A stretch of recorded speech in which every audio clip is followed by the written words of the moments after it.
चामुंडायै विच्चे। जय श्री महाकाल आप सभी लोगों को। सबसे पहले तो माफ़ी चाहता हूँ आप सभी से। काफ़ी समय से कोई वीडियो कोई साधना नहीं दे रहा था मैं, कुछ अपने ही लफड़ों में फंसे हुए थे। लेकिन हाँ, इतना सोच रखा था कि हाँ, अब की बार जब कोई साधना दूंगा तो वो साधना ऐसी होगी ना आज से पहले किसी ने सुनी होगी, ना आज से पहले किसी ने की होगी। और ये साधना मैं दे रहा हूँ चैत्र नवरात्रों के लिए। जो चैत्र नवरात्र आ रहे हैं अप्रैल में, ये साधना उनमें उनके लिए है। और जैसे कि आपने देख ही लिया होगा वीडियो की स्टार्टिंग में कि इस साधना का जो नाम है उसका नाम है नवचंडी नवाण मंत्र साधना। ठीक है। अब आप लोग सोच रहे होंगे कि नवाण मंत्र तो सुना था, ये कौन सा मंत्र है। ठीक है, तो आप लोगों को मैं एक बात बताता हूँ जो बात बहुत कम लोग जानते हैं। या तो कोई साधक जानता होगा जो देवी का उच्च कोटि का एक भक्त होगा, या फिर कोई भक्त जानता होगा, ठीक है, जिसके ऊपर माँ की कृपा होगी। तो ये बात ऐसी है कि नवाण मंत्र आप सबको पता है कि ओम ऐंग ह्रीम क्लीम चामुंडाय विच्चे। ठीक है। अब इसमें दो तरीके के नवाण मंत्र बोले जाते हैं यहाँ पे, मतलब दो तरीके से बोला जाता है। ओम ऐम बोला जाता है और ओम ऐंग बोला जाता है। तो अब लोग ये पूछते हैं कि इसमें से सही कौन सा और गलत कौन सा है। ठीक है, तो उन लोगों के लिए मैं एक बात बताता हूँ कि ना दोनों मंत्र सही है। ठीक है, ओम ऐम भी सही है, ओम ऐंग भी सही है। ठीक है ना। ओम एम का ओम एम का जाप तब किया जाता है जब आपको सांसारिक तौर पे सफलता चाहिए होती है, सांसारिक या भौतिक रूप से सफलता आपको प्राप्त करनी होती है, तब ओम एम का जाप किया जाता है। और जब आपको तांत्रिक रूप में तंत्रोक्त पद्धति से सफलता चाहिए, मतलब तांत्रिक क्षेत्र में आपको सफलता चाहिए, तो उसमें ओम एंग का जाप किया जाता है। ठीक है। लेकिन इसके अलावा भी नवाण मंत्र के बहुत सारे भेद हैं, नवाण मंत्र के बहुत सारे प्रकार हैं। ठीक है, उसमें नवचंडी नवाण आता है। ठीक है, महानवाण मंत्र होता है, सिद्धकुंजिका भी एक तरीके से नवाण मंत्र ही है। ठीक है, नवाण मंत्र का विस्तृत रूप है सिद्धकुंजिका मंत्र। तो आज मैं जो आपके लिए साधना लेकर के आया हूँ, जो मैं साधना आप लोगों को देने जा रहा हूँ, ये साधना है नवचंडी नवाण मंत्र की। इसके अंदर नव दुर्गाओं की आराधना की जाती है, सातों कालिकाओं की आराधना की जाती है, जो सप्त काली कही जाती है। ठीक है, उनकी आराधना इसमें की जाती है। और ये पूर्ण रूप से सात्विक है, इसमें तांत्रिक कुछ भी नहीं है, क्योंकि ये वैदिक नवरात्र है, ये गुप्त नवरात्र नहीं है, तो इसमें आपको कोई तांत्रिक विधान नहीं दूंगा मंत्र का। लेकिन हाँ, मंत्र ऐसा है कि आपको इसकी शक्ति का अनुभव हो जाएगा सुनने मात्र से। तो सबसे पहले मैं आप लोगों को मंत्र बताता हूँ। इस मंत्र का उच्चारण स्पष्ट रूप से सुन लीजिएगा, मैं मंत्र डिस्क्रिप्शन में लिख दूंगा। ठीक है ना। मंत्र है ओम ऐंग ह्रीम क्लीम चामुंडाय विच्चे नवचंडिका यही विच्चई सप्तकालिका यही विच्चई नमः। ठीक है, ओम ऐंग ह्रीम क्लीम चामुंडाय विच्चई नवचंडिका यही विच्चई सप्तकालिका यही विच्चई नमः।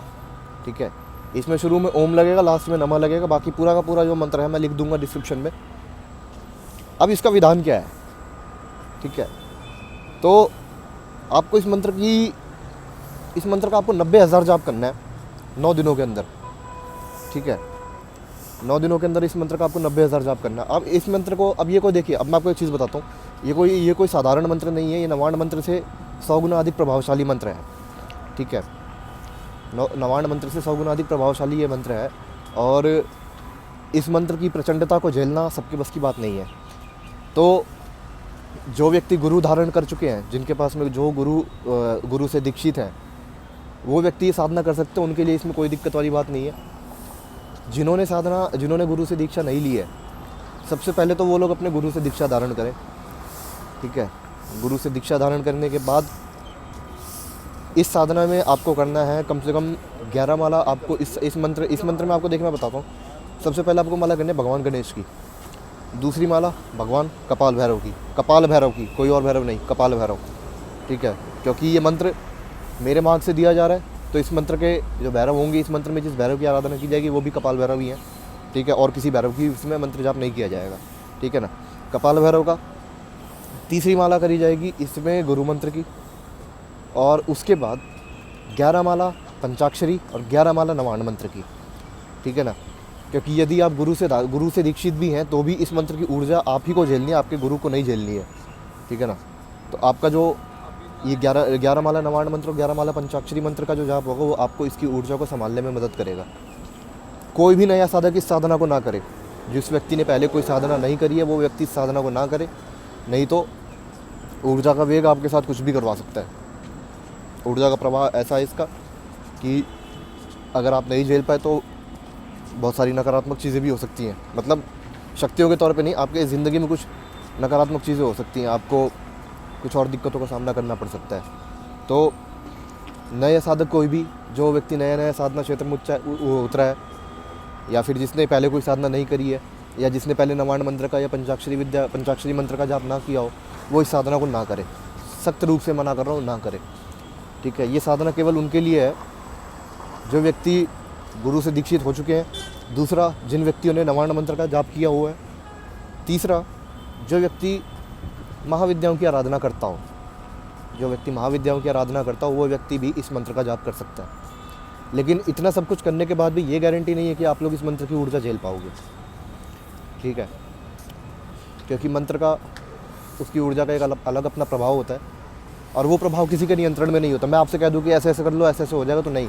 इस मंत्र का प्रभाव मेरे नियंत्रण में भी नहीं है। मंत्र का अपना एक प्रभाव होता है, मंत्र की अपनी एक प्रवृत्ति होती है, ठीक है। और इस मंत्र में माँ चामुंडा के साथ साथ में 9 चंडी, जो 9 दुर्गाएँ हैं, और उसके अलावा जो 7 कालियाँ हैं। 7 काली कौन कौन?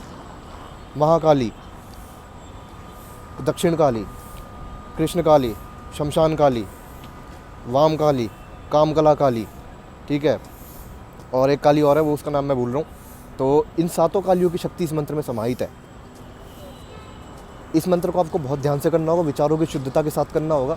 गलत भावना के साथ में कोई भी इस मंत्र का उच्चारण ना करे, या जाप ना करे, ठीक है। ये मंत्र आपकी सभी प्रकार की नकारात्मकता से रक्षा करेगा, कोई भी इस मंत्र को जपने वाला कोई भी व्यक्ति। और हाँ, एक और चीज़, अगर आप लोग ये साधना करते हैं तो आप लोग मेरी एक बात नोट कर लीजिए, इस साधना की, ऐसा नहीं है कि आप लोग इस मंत्र की साधना कर लेंगे उसके बाद इस मंत्र से आपको छुटकारा मिल जाएगा, नहीं। इस मंत्र की एक माला आपको डेली करनी होगी, डेली, हर हालत में। या तो चाहे आप, अगर आप घर पे हैं तो माला पे करिए, अगर घर पे नहीं है तो आप मानसिक रूप से जाप करिए, लेकिन इस मंत्र का जाप आपको करना ही होगा, ठीक है। और इसमें कोई वो नहीं है, कोई एक्सेप्शन नहीं है इसमें कि मेरे घर में मृत्यु हो गई, मेरे घर में ये हो गया, मेरे ये हो गया, ठीक है, मेरे मासिक धर्म चल रहे हैं, मेरे नहीं होगा, ऐसे नहीं। अगर आपके मासिक धर्म चल रहे हैं, आपके घर में कोई किसी की मृत्यु हो चुकी है, आपको मानसिक जाप करना है, लेकिन करना है, हर हालत में करना है। फिर कल को आप मेरे से व्हाट्सएप पर मैसेज करके ये पूछोगे कि मेरे घर में ऐसी प्रॉब्लम हो गई, मैं करूँ कि ना करूँ।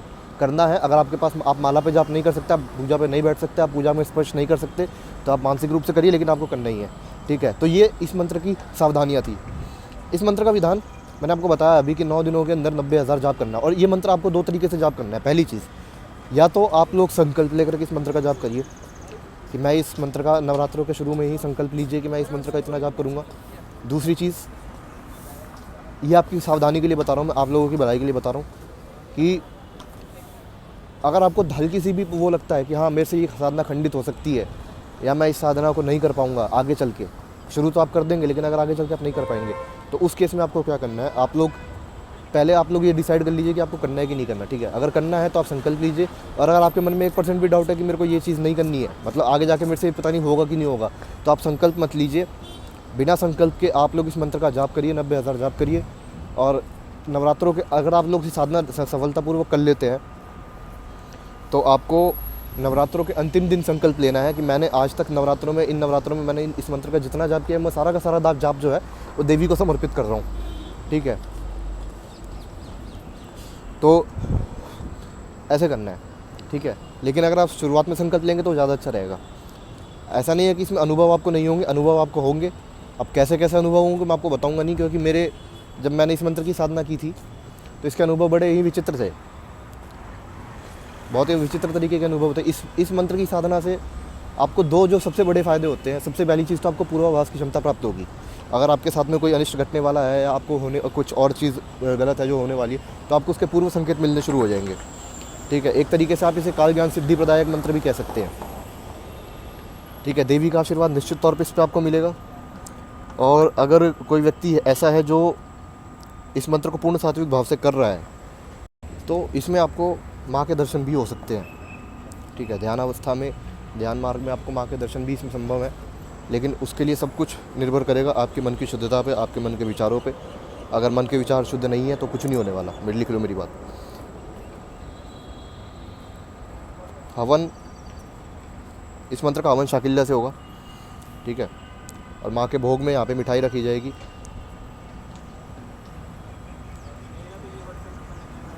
और वो जो मिठाई होगी वो आपको रखनी है घी में डुबा करके, मतलब घी लगा के, और फिर मिठाई आपको रखनी है वहाँ पर भोग के लिए माँ के। तो ये इस मंत्र का विधान था। अब मैं एक बार बात करता हूँ जरा फिर से नवार्ण मंत्र की। तो लोगों में अधिकांशतः ये भ्रम देखा गया है कि उनको ये पता है कि भाई ओम ऐं ह्रीं चामुंडा ये नवार्ण मंत्र है, लेकिन अगर उनको कोई और चीज़ बोल दो तो वो मानते नहीं है। तो उन लोगों के लिए मैं बताना चाहता हूँ कि नवार्ण मंत्र 27 प्रकार के होते हैं। 27 प्रकार के नवार्ण मंत्र होते हैं, जिनमें अघोरियों के नवार्ण मंत्र अलग होते हैं, ठीक है। और उसके अलावा जैसे मैंने आपको नवचंडी नवार्ण मंत्र बताया, उसके अलावा महानवार्ण मंत्र है। तो ऐसे ऐसे करके करीब 27 नवार्ण मंत्र हैं। तो इस चीज़ को समझने के लिए ना आपको अपनी बुद्धि खोलनी पड़ेगी थोड़ी सी, आपको अपनी बुद्धि को थोड़ा सा एक्सपेंड करना पड़ेगा, थोड़ी सी अपनी क्या बोलते हैं इसको, बौद्धिकता को आपको बढ़ाना पड़ेगा, तब जा करके आप लोग इन रहस्यों को समझ पाएंगे, ठीक है। इस मंत्र में न्यास वगैरह करने की आवश्यकता नहीं है, न्यास विनियोग वगैरह करने की आवश्यकता नहीं है इस मंत्र में। तो फिर से मैं आप लोगों को एक बार वही चेतावनी दे रहा हूँ कि पूर्ण सावधानी से, पूर्ण सात्विकता से और पूर्ण सात्विक भाव से करिएगा। ब्रह्मचर्य अनिवार्य है इस साधना में, ठीक है। और जो भी है, जहाँ पर भी आपको कहीं दिक्कत लगे, कहीं आपको साधना के बीच में कोई परेशानी हो, तो आप मुझसे संपर्क करिए, ठीक है। आपकी पूरी जिम्मेदारी मैं लेता हूँ इस साधना के लिए। तो यही था आज की इस वीडियो में। बाकी आप लोगों से फिर दोबारा जल्दी मुलाकात होगी। जय श्री महाकाल।